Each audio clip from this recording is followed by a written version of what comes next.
Hello everyone. आज आपल्यासोबत एक खूप खास पेशंट आहे. आपल्या सगळ्यांना माहिती आहे की मेल हेअर ट्रान्सप्लांट्स खूप कॉमन आहेत, पण female hair transplants are very rare. तर आज आपल्यासोबत आहे Neha Patil, all the way from Nottingham, United Kingdom. आज आपण त्यांच्यासोबत बोलणार आहोत त्यांच्या एक्सपिरियन्सबद्दल हेअर ट्रान्सप्लांटच्या. मॅम प्लीज तुमच्याबद्दल सांगा.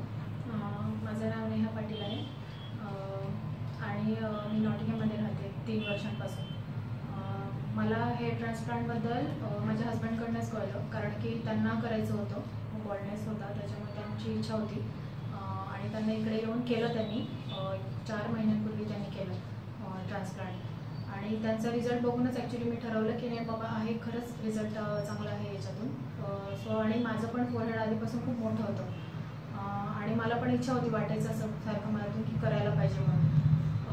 पण मला शुअर नव्हते की भीती असते थोडीशी की आता पुरुषांच्या केसेसमध्ये कसं असतं की पूर्ण बॉल्ड व्हावं लागतं. सो मला ती भीती होती की मला पूर्ण म्हणजे मी करायला रेडी आहे, पण मला पूर्ण बॉल्ड व्हायचं नव्हतं. सो मग माझी ती शंका मी डॉक्टरांशी जेव्हा बोलले तेव्हा माझी दूर झाली की बॉल्ड काही व्हावं लागत नाही पूर्ण आणि एकदम सेफली होऊन जातं. तर मग मी तयारी दाखवली मी करण्यासाठी.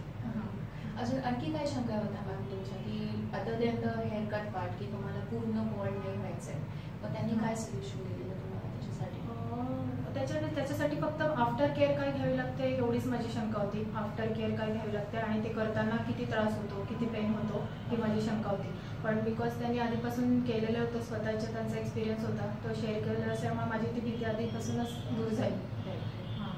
आणि मग मॅम तुमचा स्वतःचा पर्सनल एक्सपिरियन्स कसा होता अबाउट द पेन म्हणा किंवा म्हणतात त्याच्यानंतर जे मेडिसिन्स असतात, केअर असते, त्याच्याबद्दलचा एक्सपिरियन्स कसा होता? जेव्हा सर्जरी झाली तेव्हा तर फक्त ॲनेस्थेशिया देताना थोडासा पेन होतो, पण अपार्ट फ्रॉम दॅट म्हणजे ॲनेस्थेशियामुळे तर असा पेन काही जाणवतच नाही सर्जरीमुळे.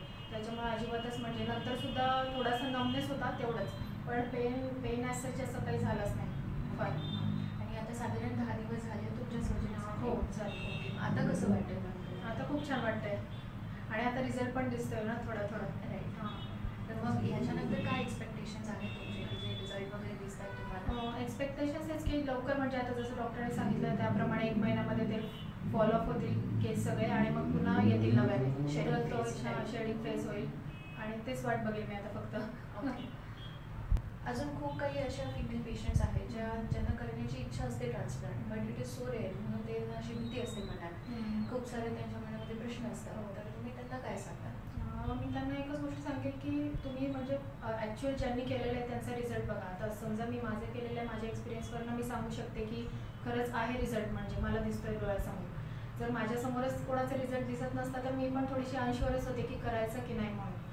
पण बिकॉज मी बघितलेलं होतं त्याच्यामुळे मी एकदमच हे झाली की मला नाही करायचंच आहे म्हणून, आणि त्याच्यामुळे दुसऱ्यांनी पण एवढी काही घाबरण्याची गरज नाही असं वाटतं मला.